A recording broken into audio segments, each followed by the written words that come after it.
آثار نبوت، سیرت کہانی نمبر 7۔ سفر کی تیاریاں جاری تھیں۔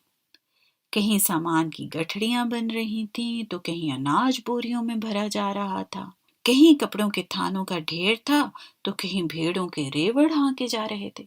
یہ مکہ کے بہت سے تاجروں کا مال تھا۔ دادی جان، یہ سامان کہاں جانا تھا؟ لو بھلا کر لو بات، صبر تو تم کرتی ہی نہیں۔ اب میں کیسے کہانی سناؤں؟ معافی چاہتی ہوں دادی جان۔ میں کیا کہہ رہی تھی؟ ہاں، یاد آیا۔ تو بھئی انہی تاجروں میں قریش کے ایک سردار ابو طالب بھی تھے۔ وہ بھی سفر کی تیاریوں میں مصروف تھے۔ جب وہ جانے کے لیے بالکل تیار ہو گئے تو ان کی نظر اپنے 12 سالہ بھتیجے پر پڑی۔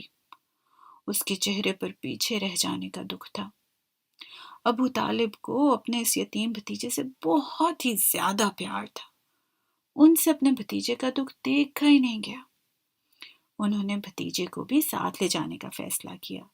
یہ سنتے ہی ان کا بھتیجا بہت خوش ہو گیا۔ دادی جان، ایک سوال پوچھو؟ ابھی نہیں، کچھ ہی دیر میں سفر شروع ہو گیا۔ اونٹوں کی لمبی قطاریں دور دور تک نظر آنے لگیں۔ یہ تجارتی قافلہ مکہ سے شام جا رہا تھا۔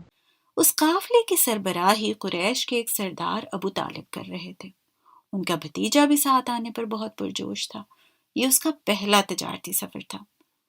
چلتے چلتے یہ قافلہ شام کے ایک علاقے بصرہ کے قریب پہنچا۔ وہاں اس وقت ایک نصرانی راہب رہتا تھا۔ دادی جان، یہ راہب کیا ہوتا ہے؟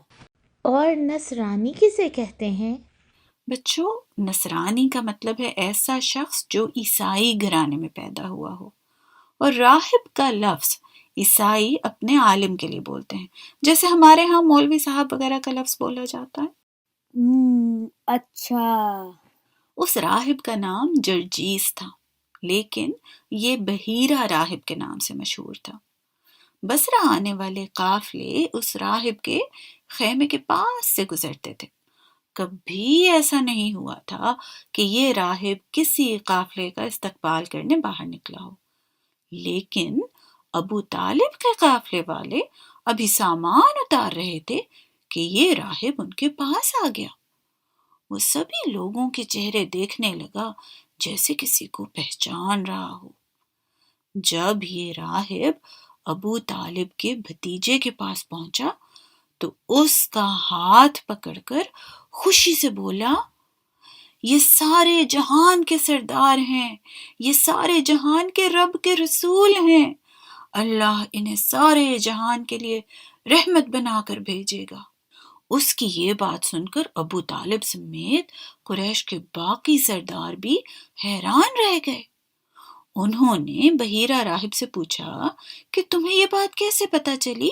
تو وہ بولا، جب تم اس ٹیلے سے نیچے اتر رہے تھے تو تمام پتھر اور درخت ان کے سامنے سجدہ کر رہے تھے۔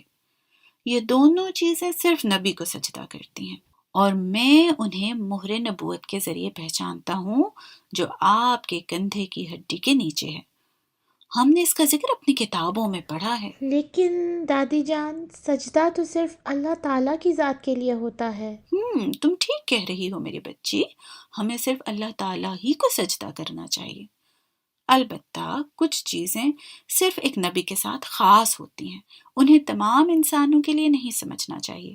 ایسی ہی ایک بات اس واقعے میں بیان ہوئی ہے۔ جی ٹھیک ہے دادی جان۔ لیکن دادی جان، عیسائیوں کی کتابوں میں نبی صلی اللہ علیہ وسلم کا ذکر کیوں ہوگا؟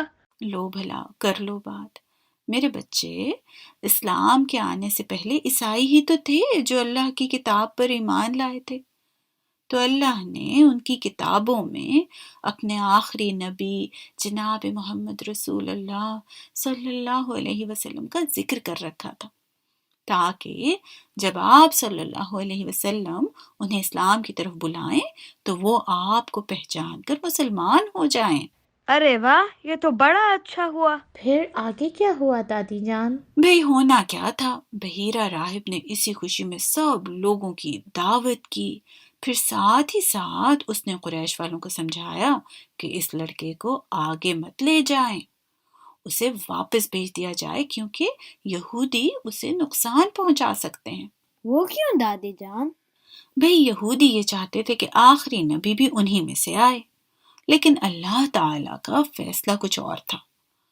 اللہ پاک پہلے دن سے یہ جانتے تھے کہ یہودی آسمانی کتابوں میں تبدیلی کریں گے، اور انہوں نے ایسا ہی کیا۔ پھر یہودیوں نے بہت سے نبیوں کو قتل بھی کیا۔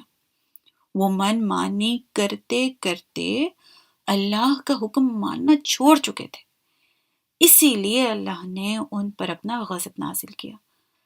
آپ کو سورۃ الفاتحہ نہیں یاد؟ ہم ہر نماز میں یہودیوں جیسا بننے سے بچنے کی دعا مانگتے ہیں۔ اب ایسی قوم میں سے اللہ کے آخری نبی صلی اللہ علیہ وسلم بھلا کیوں آتے؟ سورہ فاتحہ سے یاد آیا کہ عیسائی بھی تو اللہ کی ساری باتیں نہیں مانتے تھے۔ بالکل، ان میں سے چند ہی لوگ تھے جو اپنی کتابوں پر عمل کرتے تھے، بعد میں تو انہوں نے بھی اپنی کتابوں میں تبدیلیاں کر ہی لیں۔ تو پھر کیا اللہ کے نبی صلی اللہ علیہ وسلم کو واپس مکہ بھیج دیا گیا؟ ہاں میری بچی، ابو طالب کے بھتیجے یعنی ہمارے نبی کریم صلی اللہ علیہ وسلم کو حفاظت کے ساتھ مکہ واپس بھیج دیا گیا۔ الحمدللہ۔